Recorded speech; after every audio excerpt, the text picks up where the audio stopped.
श्री शिव महापुराण रुद्र संहिता पार्वती खंड अथ द्वादशोध्याय। हिमवान का पार्वती को शिव की सेवा में रखने के लिए उनसे आज्ञा मांगना, शिव द्वारा कारण बताते हुए इस प्रस्ताव को अस्वीकार कर देना। ब्रह्मोवाच अथ शैलपतिर्हृष्टः सत्पुष्प फल संचयम् समादाय स्वतनया सहितो गाद्धरान्तिकम् स गत्वा श्रीजगन्नाथं प्रणम्य ध्यान तत्परम् अर्पयामास तनयां कालीं तस्मै महाद्भुतां। ब्रह्मा जी बोले, हे नारद, तदनंतर शैलराज हर्षित होकर उत्तम फल फूल का समूह लेकर अपनी पुत्री के साथ भगवान हर के समीप गए। वहां जाकर उन्होंने ध्यान परायण लोकीनाथ को प्रणाम करके अपनी अद्भुत कन्या काली को हृदय से उन्हें अर्पित कर दिया। फल पुष्पादिकं सर्वं तत्तदग्रे निधाय सह अग्रे कृत्वा सुतां शंभुमिदमाह च शैलराज। सब फल फूल आदि उनके सामने रखकर और पुत्री को आगे करके वे शैलराज शंभु से यह कहने लगे।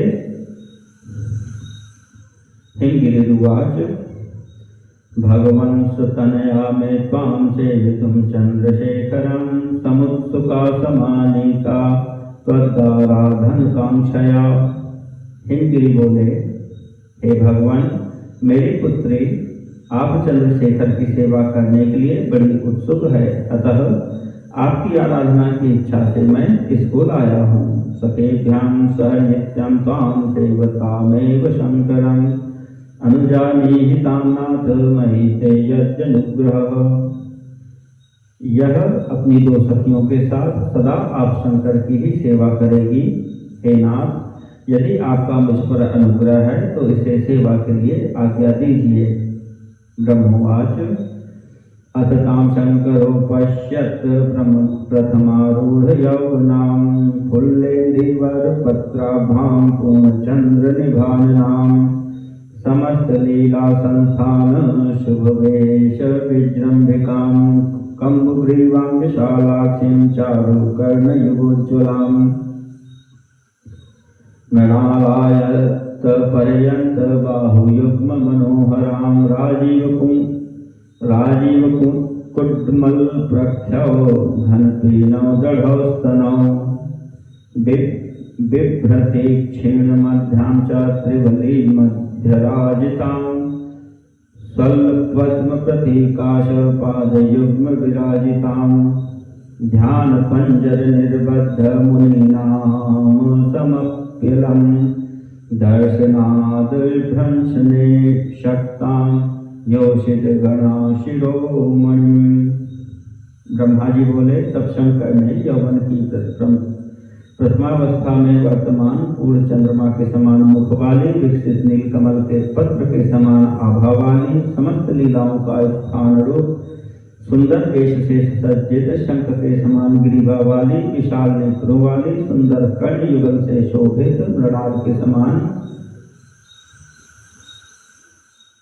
लंबी दो भुजाओं से मनोहर प्रतीत होने वाली, कमल कली के समान घने मोटे तथा दृढ़ पक्ष स्थल को धारण करने वाली, पतले कटी प्रदेश वाली, त्रिवली युक्त मध्य भाग वाली, स्थल पद्म के समान चरण युगल से सुशोभित, अपने दर्शन से ध्यान रूपी पिंजड़े में बंद मुनियों के मन को भी विचलित करने में समर्थ और स्त्रियों में सर्वश्रेष्ठ उस कन्या को देखा।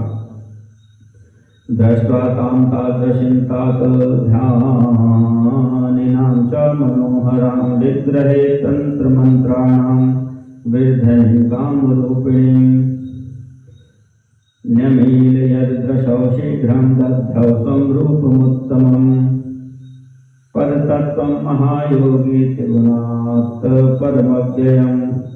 ध्यानियों के भी मन का हरण करने वाली, विग्रह से तंत्र मंत्रों को बढ़ाने वाली तथा कामरूपिणी वैसी उस कन्या को देखकर उन महायोगी ने शीघ्र दोनों नेत्र बंद कर लिए और वे अपने उत्तम परम तत्वमय तीनों गुणों से परे तथा अविनाशी स्वरूप का ध्यान करने लगे।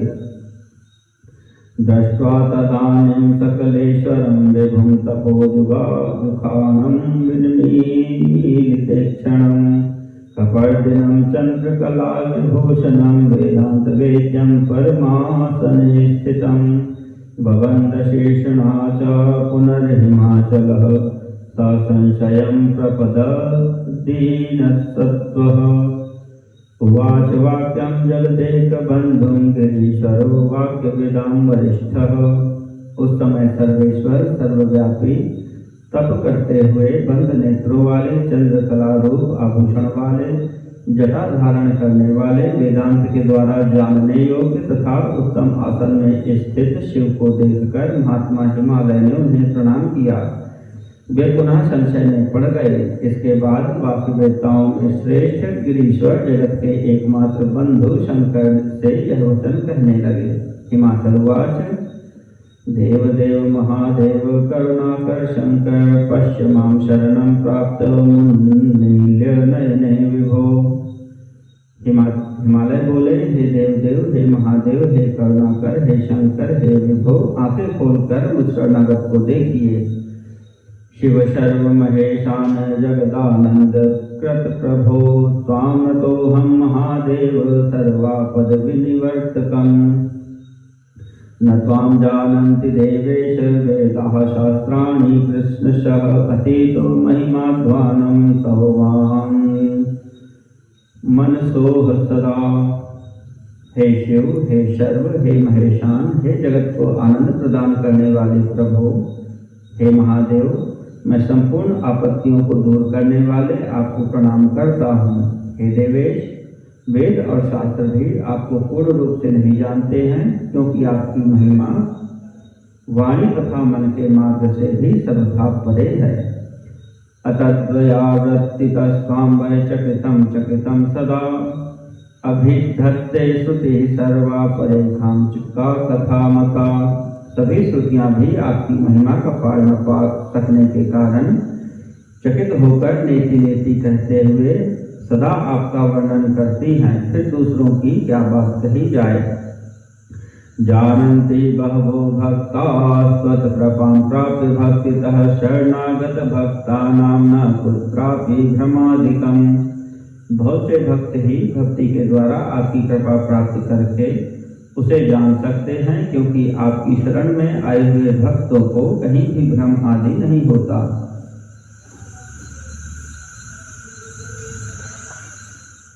विज्ञप्तिं शृण्वत्प्रीत्या सदा सस्य ममाधुना तव देवाज्ञया तात दीनत्वाद् वर्णयामि। अब आप दया करके इस समय मुझ अपने दास का निवेदन सुने। हे देव, हे तात, मैं आपकी आज्ञा से दीन होकर उसका वर्णन कर रहा हूँ। सभाग्योऽहं महादेव प्रसादात् तव शंकर मत्वा सदा सम्मां नाथ कृपां कुरु नमोस्तुते। प्रत्यहं चागमिष्यामि दर्शनार्थं तव प्रभो अनया सुतया स्वामिन् नित्येशं दातुमर्हसि। हे महादेव, हे शंकर, मैं आपकी कृपा से भाग्यशाली हो गया हूँ। हे नाथ, मुझे अपना दास समझकर मुझ पर कृपा करें। आपको नमस्कार है। हे प्रभु, मैं आपके दर्शन के लिए प्रतिदिन इस कन्या के साथ आया करूँगा। हे स्वामी, मुझे आज्ञा प्रदान कीजिए। ब्रह्मोवाच इत्याकर्णवचस्तस्योन्मील्य नेत्रे महेश्वरः त्यक्तध्यानः परामृश्य देवदेवो ब्रवीद वचः। ब्रह्मा जी बोले, उनका यह वचन सुनकर अपने नेत्र खोलकर ध्यान त्याग कर और कुछ सोच विचार कर देवदेव महादेव यह वचन कहने लगे। महेश्वरवाच आगंतव्यं त्वया नित्यं दर्शनार्थं ममाचल कुमारीं सदने स्थाप्य नान्यथा मम दर्शनम्। महेश्वर बोले, हे भक्त, अपनी कन्या को घर पर ही छोड़कर नित्य मेरे दर्शन के लिए आप आ सकते हैं, अन्यथा मेरा दर्शन नहीं होगा। ब्रह्मोवाच महेश वचनं श्रुत्वा शिवा तथा विधम अचलः प्रत्युवाचेदं गिरीशं नतकंधरः।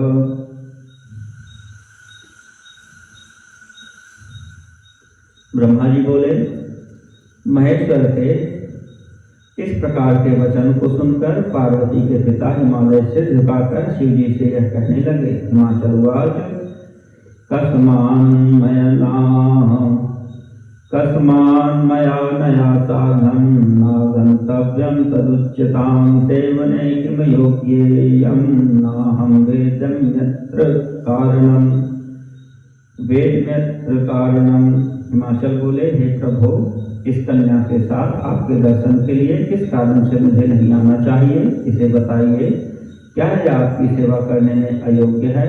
मैं इसका कारण नहीं समझ पा रहा हूँ। ब्रह्मवाच ततो ब्रवीद गिरिं शंभुः प्रहसन् वृषभध्वजः लोकाचारं विशेषेण दर्शयन्नि कुयोगिनाम्।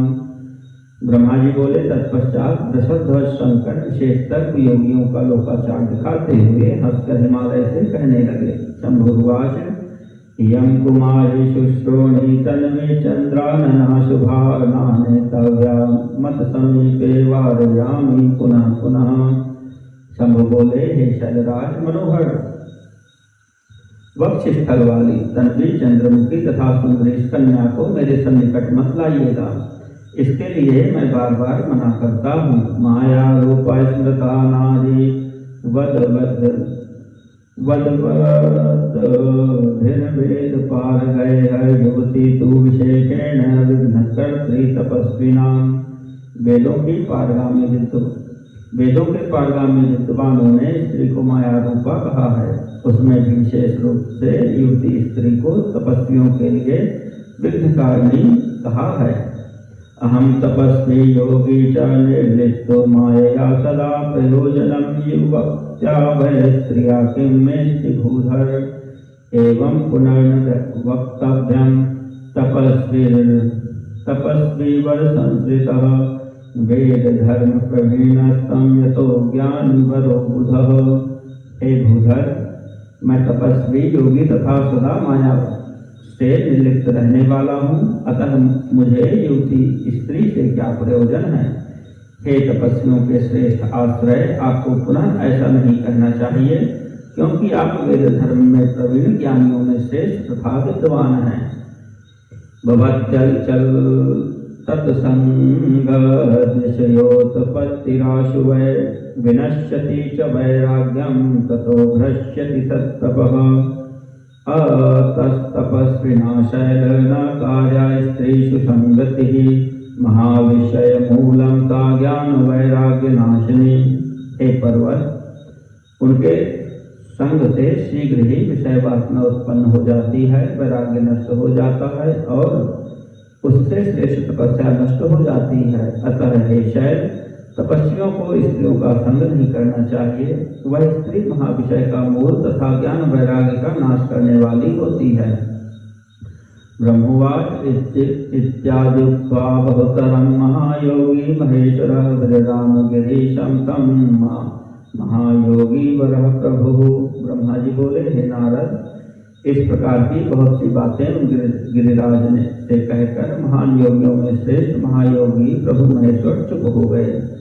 एतच्छ्रुत्वा वचनं तस्य शंभोर्निरामयं निःस्पृहं निष्ठुरं च कालितातश्चकितो भूतसुरर्थे तद्वत् किञ्चित् व्याकुलस्य चासतूष्णीम्। तपस्विनोक्तं वचनं निशम्य तथा गिरीशं चकितं विचार्य अतः प्रणम्यैव शिवं भवानी जगादवाक्यं विशदं तदानीं।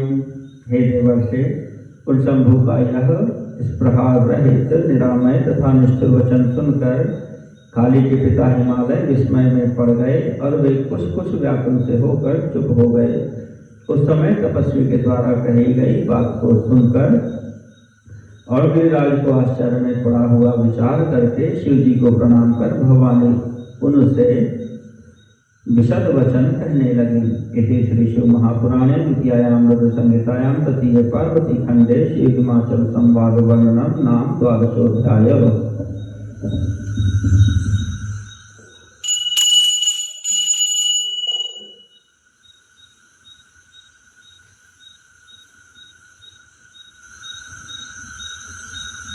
है।